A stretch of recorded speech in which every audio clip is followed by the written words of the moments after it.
গল্প যখন শুধু শোনার জন্য নয়, অনুভব করার জন্য জন্ম নেয়, তখন শব্দ হয়ে ওঠে চোখের জল আর বাক্য হয়ে ওঠে হৃদয়ের ধ্বনি। হ্যালো বন্ধুরা, স্বাগতম তোমাদের রোকসানাস লাইভ ক্যানভাসে। আমি রোকসানা। আজ নিয়ে এলাম ইলমা বেহরোজের লেখা পদ্মজ উপন্যাসের 44তম পর্ব। এখানে প্রতিটা দৃশ্য যেন তোমাকে টেনে নিয়ে যাবে এক অচেনা অথচ আপন হৃদয়ে। চলো ডুবে যাই পদ্মজের সেই দুনিয়ায়, যেখানে প্রতিটা শব্দের আছে নিজের আলাদা নিঃশ্বাস। পর্ব নম্বর 44। ট্রেনের বগিতে হেঁটে সামনে এগোচ্ছে আমির। তার এক হাতে লাগেজ, অন্য হাতে পদ্মজের হাত শক্ত করে ধরে রেখেছে, যেন ছেড়ে দিলেই হারিয়ে যাবে। পদ্মজের মুখ নিকাবের আড়ালে ঢেকে রাখা। সে এদিক ওদিক তাকিয়ে আমিরকে প্রশ্ন করলো, খালি সিট রেখে আমরা কোথায় যাচ্ছি? কেবিনে। ততক্ষণে দুজন 76 নম্বর কেবিনের সামনে চলে আসে। আমির দরজা ঠেলে পদ্মজাকে নিয়ে ঢুকলো। 4টা বার্থ, 4 জনের কেবিন বোঝাই যাচ্ছে। পদ্মজা বলল, আরও 2 জন আসবে কখন? ট্রেন তো ছেড়ে দিচ্ছে। 4 বাড়তি আমাদের। পদ্মজা ডান পাশের বাড়তে বসতে বসতে বলল, অনেক খরচ করেছেন। আমির লাগেজ জায়গা মতো রেখে পদ্মজার পাশে বসলো। বলল, নিকাব খুলো এবার, কেউ আসছে না। পদ্মজা নিকাব খুলল। ঝমঝম শব্দ তুলে ট্রেন যাত্রা শুরু করেছে। আমির জানালা খুলে দিতেই পদ্মজার চুল তীর তীর করে উঠতে থাকলো। পদ্মজা দ্রুত 2 হাত মুখের সামনে ধরে বাতাস থেকে রক্ষা পাওয়ার ব্যর্থ চেষ্টা করে। আমির বাম পাশের বার্থে বসে হাসলো। বলল, হাত ছড়াও, দেখি একটু বউটাকে। পদ্মজা 2 হাত ছড়ালো। ঠোঁটে আঁকা হাসি, চোখ ছোট ছোট করে তাকিয়ে আছে, চুল অবাধ্য হয়ে উঠছে। আমির এক হাতের উপর থুতনির ভর দিয়ে বলল, এই হাসির জন্য দুনিয়া এফোর ওফোর করতে রাজি। পদ্মজা দাঁত বের করে হাসলো, লজ্জায় চোখ নামিয়ে নিল। আমির পদ্মজার পাশে এসে বসে। পদ্মজার চুল খোপা করে দিল। তারপর বলল, এবার বোরকাটা খুলে ফেলো, গরম লাগছে না? পদ্মজা জিজ্ঞাসা দৃষ্টিতে তাকায়। আমির বলল, কেউ আসবে না পদ্মবতী, পৌঁছতে বিকেল হবে। নিশ্চিন্তে শুধু বোরকা খুলতে পারো, আর কিছু খুলতে হবে না। পদ্মজার কান রি রি করে ওঠে। আমিরের উরুতে কিল দিয়ে বলল, ছি।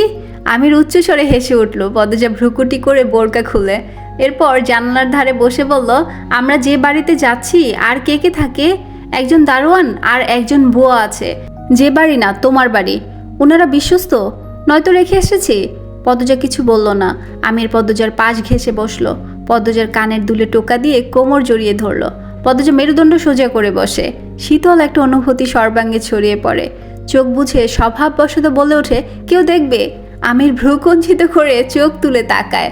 পদ্মজা বুঝতে পারে সে ভুল শব্দ উচ্চারণ করে ফেলেছে। জিহ্বা কামড়ে আর চোখে আমিরকে দেখে হাসার চেষ্টা করলো। আমির বেশ অনেকক্ষণ তীক্ষ্ণ চোখে পদ্মজার দিকে তাকিয়ে থাকে। এরপর আরও শক্ত করে জড়িয়ে ধরে পদ্মজার ঘাড়ে নাক ডুবিয়ে বলল, দেখুক, যার ইচ্ছে দেখুক। দরজায় টোকা দিচ্ছে কেউ। শব্দে পদ্মজার ঘুম ছুটে গেল। ধরফুরিয়ে উঠে বসে। কখন ঘুমিয়ে পড়েছে মনে পড়ছে না। আমিরের কোলে তার মাথা ছিল। মানুষটা এতক্ষণ বসেছিল। পদ্মজাকে এভাবে উঠতে দেখে আমির ইশারায় শান্ত হতে বলল। পদ্মজা দ্রুত নিকাব পরে নেয়। এরপর আমির দরজা খুলল। ঝালমুড়ি নিয়ে একজন লম্বা ধরনের লোক দাঁড়িয়ে আছে। নাকটা মুখের তুলনায় একটু বেশি লম্বা। আমির বলল, এভাবে অনুমতি না নিয়ে টোকা দেওয়া অভদ্রতা। আমাদের দরকার পড়লে আপনাদের এমনিতেই খুঁজে নিতাম। আর এমন করবেন না। আপনার জন্য আমার বউয়ের ঘুম ভেঙে গেছে। নিন টাকা, ঝালমুড়ি দেন। লোকটি বেশ আনন্দ নিয়ে ঝালমুড়ি বানিয়ে দিল। বোধহয় আর বিক্রি হয়নি। হতে পারে আমিরই প্রথম কাস্টমার। লোকটি চলে গেল। আমির কেবিনে ঢুকে দরজা বন্ধ করলো। তারপর পদ্মজাকে বলল, একজন লোক ঝালমুড়ি বিক্রি করতে এসেছিল, এই নাও খাও, এরপর আবার ঘুমাও। দুজনে একসাথে ঝালমুড়ি খেতে খেতে সুখ দুঃখের গল্প শুরু করে। আমির তার শহরে জীবনের গতিবিধি বলছে। কখন কখন বাসায় থাকে, কিভাবে ব্যবসায় সময় দেয়। পদ্মজা মন দিয়ে শুনছে। একসময় পদ্মজা বলল, একটা কথা জানার ছিল। কি কথা? আমার মনে হচ্ছে আপনাদের বাড়িতে লুকোনো কোনো ব্যাপার আছে। শুধু মনে হচ্ছে না, একদম নিশ্চিত আমি। আমির উৎসুক হয়ে ঝুঁকে বসলো। আগ্রহ ভরে জানতে চাইল, কীরকম? পদ্মজা আরও এগিয়ে আসে। আকাশে দুপুরের কড়া রোদ। ছলাৎ করে রোদের ঝিলিক জানলা গলে কেবিনে ঢুকে আবার হারিয়ে যাচ্ছে। বাতাসে ভ্যাপসা গরম, মাঝে মাঝে শীতল ঠান্ডা। সেসব উপেক্ষা করে পদ্মজা তার ভেতরের সন্দেহগুলো বলতে শুরু করলো।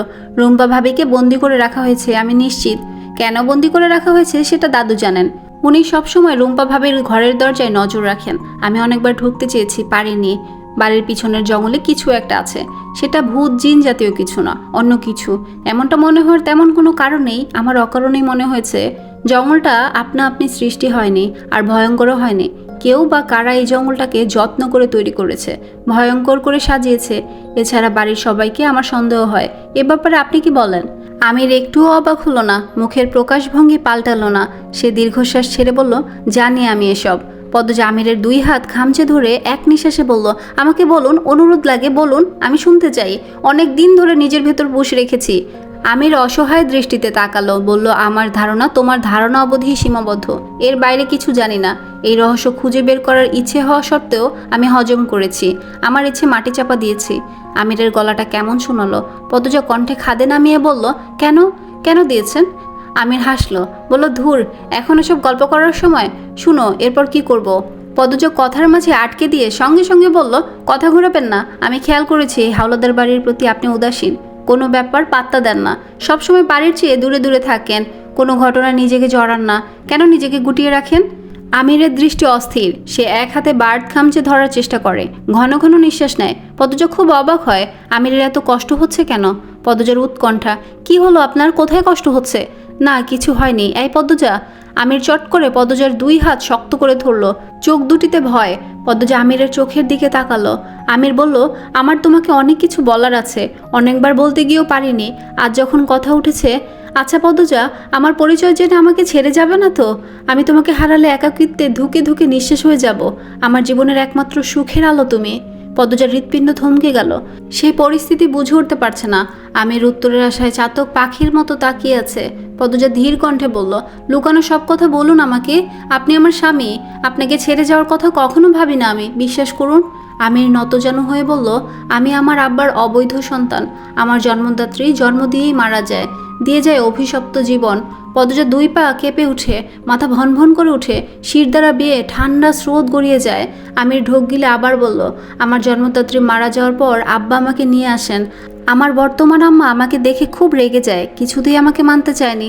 তখন ছেলে মেয়ে ছিল না আম্মার, তাই মাস ঘোরাতেই আমাকে মেনে নিল, ছেলের মতো আদর শুরু করলো। এসব দাদুর মুখে পরে শুনেছি। আব্বা আমাকে তুলে এনে জায়গা দিলেও সন্তানের মতো ভালোবাসেনি কখনো। যখন আমার 11 বছর, আমি আর রেদওয়ান একসাথে জানতে পারি আমি আব্বার অবৈধ সন্তান। আব্বা আবার রেদওয়ানকে খুব আদর করতেন। রেদওয়ান ছোট থেকেই আমার সাথে ভেজাল করতো, ঝগড়া করতো। যখন এমন একটা খবর জানতে পারলো, ও আরও হিংস্র হয়ে ওঠে। আমি তখন অনেক শুকনো আর রোগা ছিলাম, রেদওয়ান স্বাস্থ্যবান তেজি ছিল। আব্বা এমন ছেলেই পছন্দ, কেন পছন্দ জানি না। 19 থেকে 20 হলেই রেদওয়ান খুব মারতো। আব্বার কাছে বিচার দিলে রেদওয়ান আরও 10টা বানিয়ে বলতো, তখন আব্বা আমাকে মারতেন। রিদওয়ান একবার আমাকে জঙ্গলে বেঁধে ফেলে রেখেছিল, 1.5 দিন পড়েছিলাম। রাতে ভয়ে প্যান্টে প্রস্রাব করে দিয়েছি, মুখ বাঁধা ছিল, তাই এত চিৎকার করেছি, তবুও কেউ শুনেনি। ভয়ে বুক কাঁপছিল, মনের ভয় মিশিয়ে ভয়ঙ্কর ভয়ঙ্কর ভূত দানব দেখেছি, বাঁচানোর মতো কেউ ছিল না। 1.5 দিনের সময় আমাদের বাড়িতে কাজ করতেন ফকির মিয়া নামে একজন, উনি আমাকে জঙ্গলে বাঁধা অবস্থায় পান। বাড়িতে বৈঠক বসে, রেদওয়ানকে 2টো বেতের বাড়ি দিয়ে ছেড়ে দেওয়া হয়। রেদওয়ান এক তো বলিষ্ঠবান, তার ওপর আমার 2 বছরের বড়, কিছুতেই পেরে উঠলাম না। পানিতে ঠেসে ধরে রেখেছে অনেকবার, ওর মস্তিষ্ক অসুস্থ। আমার জীবন জাহান্নাম হয়ে ওঠে। আম্মাকে বললেও আম্মা বাঁচাতে পারতেন না, সব সময় নিশ্চুপ। কষ্ট থেকে বাঁচার জন্য যখন আমার 15 বছর, শীতের রাতে পালিয়ে যাই, শীতে কাঁপতে কাঁপতে খেতে অজ্ঞান হয়ে পড়ে যাই। এরপর চোখ খুলে দেখি আমি হাওলাদার বাড়িতে, আমার সামনে রেদওয়ান, আব্বা, চাচা, আম্মা সবাই। বুঝে যাই আমার কোনো জায়গা নেই আর, এখানেই থাকতে হবে, যতই কষ্ট হোক থাকতে হবে। আমিরের কণ্ঠে স্পষ্ট কান্না, চোখ বেয়ে 2 ফোঁটা জল গড়িয়ে পড়ে। পদ্মজা হেঁচকি তুলে কাঁদছে। আমির অশ্রু সজল চোখ মিলে পদ্মজার দিকে তাকালো, হেসে ফেলল। পদ্মজার 2 চোখের জল মুছে দিয়ে বলল, আরে পাগলি, কাঁদছো কেন? এসব তো পুরনো কথা। আমার পড়াশোনাটা আবার চলছিল ভালোই, আমি ভালো ছাত্র ছিলাম, এদিক দিয়ে বুদ্ধিমান ছিলাম, সবসময় ভালো ফলাফল ছিল, এজন্য কদর একটু হলেও পেতাম। যখন আমার 18 বয়স, বাড়িতে অস্বাভাবিক কিছু অনুভব করি, রাত করে অদ্ভুত কিছু শব্দ শুনি, জঙ্গলে আলো দেখতে পাই, চাচাকে প্রায় রাতে জঙ্গলে যেতে দেখি। রেদওয়ান আর চাচা মিলে কিছু একটা নিয়ে সবসময় আলাপ করত, ওদের চোখে মুখে থাকতো লুকোচুরি খেলা। আমি একদিন রাতে চাচাকে অনুসরণ করি, প্রায় 10 মিনিট হাঁটার পর চাচা দেখে ফেলে। এই ভুলের জন্য কম মার খেতে হয়নি সেদিন, তবুও বেহায়ার মতো কয়েকদিন পর আবার অনুসরণ করি। রেদওয়ান পিছনে ছিল, দেখিনি। আব্বা সেদিন অনেক মারলো, দা ছুঁড়ে মারেন, এই যে থুতনির দাগটা, এটা সেই দায়ের আঘাত।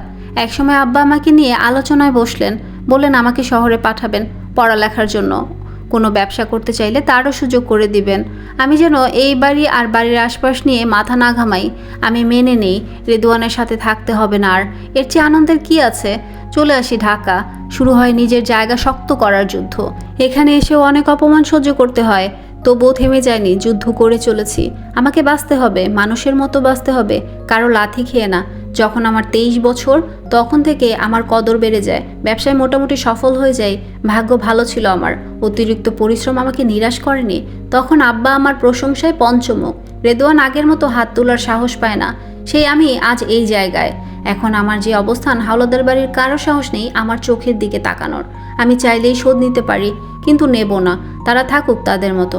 রিদওয়ান ছোটবেলায় যা করেছে মেনে নিয়েছি। এখন তোমার দিকেও নজর দিয়েছে। ওর নজর আমার বাড়ি, গাড়ি, অফিস, গোডাউনেও আছে। আমি টের পাই ও পারলে আমাকে খুন করে দিত, কিন্তু পারে না। আমার ক্ষমতার ধারের কাছে ওর জায়গা নেই। এখন আমার নিজের এক বিশাল রাজত্ব আছে। আমার অহংকার করার মতো অনেক কিছু আছে। হাওলাদার বাড়ির কেউ কেউ মিলে আমাকে নিয়ে কোনো পরিকল্পনা করেছে, আমি নিশ্চিত। তাই হাওলাদার বাড়িতে আমি থাকতে স্বাচ্ছন্দ্য বোধ করি না। আম্মা ছাড়া ওই বাড়ির সবার ভালোবাসা মুখোশ মাত্র। আমার দরকার ছিল একজন ভালো মনের সঙ্গিনী, আমি পেয়ে গেছি। আর কিছু দরকার নেই। আমি আমার অর্ধাঙ্গিনীকে তার আসল সংসারে নিয়ে যাচ্ছি। এখন আমার মন শান্ত, কোনো চিন্তা নেই, খুব বেশি সুখী মনে হচ্ছে। আমির পদ্মজার হাতে চুমু খেলো। পদ্মজা তখন কাঁদছে। সে আচমকা আমিরকে জড়িয়ে ধরলো, গভীরভাবে শক্ত করে। এরপর কান্না মাখা কণ্ঠে বলল, আমি কখনো আপনাকে কষ্ট দেব না, কোনো দিন না। কেউ আপনাকে ছুতে আসলে আমি তার গর্দান নেব। আমি উন্মাদ হয়ে তাকে ছিঁড়ে কুটি কুটি করব। কারো সেই ক্ষমতা নেই আর, মিছে মিছে ভয় পাচ্ছ। পদ্মজা আরও শক্ত করে ধরার চেষ্টা করে। আমির পদ্মজার পিঠে হাত বুলিয়ে বলল, এই প্রথম আমার বউয়ের গভীর আলিঙ্গন পেলাম, ভালো লাগছে, ছেড়ো না কিন্তু। প্ল্যাটফর্মে হাঁটছে ওরা। আমির পদ্মজার এক হাত ধরে রেখেছে, খুব দ্রুত হাঁটছে। পদ্মজা তাল মেলাতে পারছে না, চেষ্টা করছে। মোটর গাড়ি নিয়ে একজন কালো চশমা পরা লোক অপেক্ষা করছিল। আমির সেখানে গিয়ে থামে। লোকটা সালাম দিয়ে গাড়ির দরজা খুলে দিল, ব্যাগটা জায়গা মতো রাখে।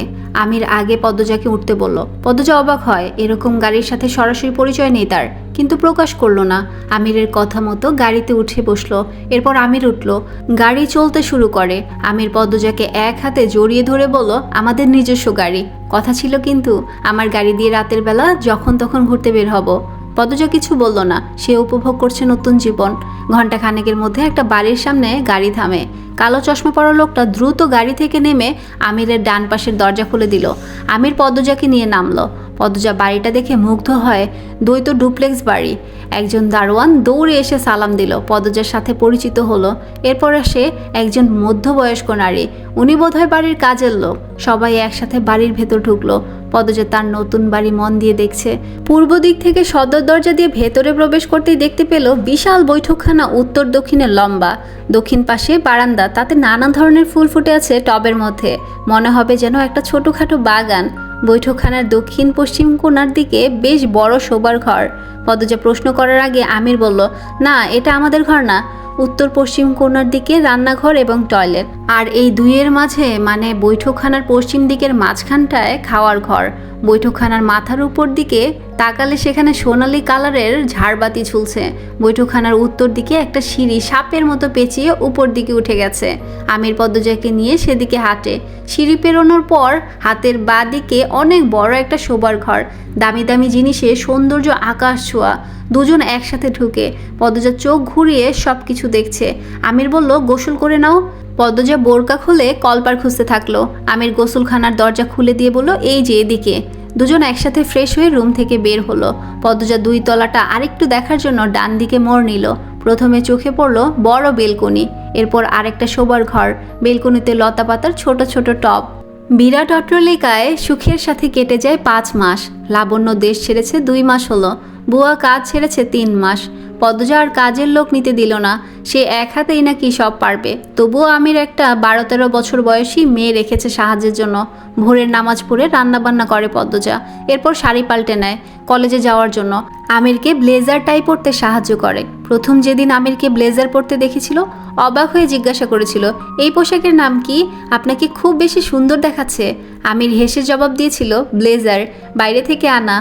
এমন অনেক কিছুই পদ্মজার অজানা ছিল, সব কিছু এখন তার চেনা জানা। এই বিলাসবহুল জীবন বেশ ভালো করেই উপভোগ করছে। মানুষটা সারাদিন ব্যস্ত থাকে, তবুও ফাঁকে ফাঁকে টেলিফোনে যোগাযোগ করে। পদ্মজাকে নিয়ে গোডাউন দেখিয়েছে, অফিস দেখিয়েছে, সব কিছু সাজানো গোছানো। গোডাউনে বিভিন্ন ধরনের পণ্য, কত কত রকমের দ্রব্য।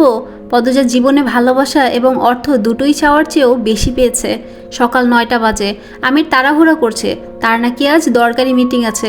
পদজা শাড়ির আঁচল কোমরে গুজে দৌড়ে দৌড়ে খাবার পরিবেশন করছে।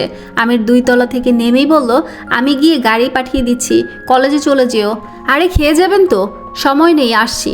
খেয়ে যান না, বলছি তো তারা আছে, জোরাজোরি করছো কেন? আমির দ্রুত বেরিয়ে যায়, পিছু ডাকতে নেই, তাই পদজা ডাকলো না। মনাকে ডেকে বলল, খেয়ে নাও তুমি। মনা পদজার সাহায্যকারী, পদজার ছোটোখাটো ফরমায়েশ পালন করে। পদজা বৈঠকখানায় গিয়ে বসে। আজ কলেজে যেতে ভালো লাগছে না। ভোরে একটা খারাপ স্বপ্ন দেখেছে, মায়ের কথা খুব মনে পড়েছে। বাইরে বৃষ্টি হচ্ছে, ঝুম বৃষ্টি। অকারণে মন বিষণ্ণতায় ছেয়ে আছে। অকারণেও না বোধহয়, আমির বিরক্ত হয়ে কথা বলছে, এজন্যই বোধহয় মন আকাশে বৃষ্টি নেমেছে। পদজা পুরোটা দিন উপন্যাস পড়ে কাটিয়ে দিল। সন্ধ্যার আগ মুহূর্তে কলিং বেল বাজে।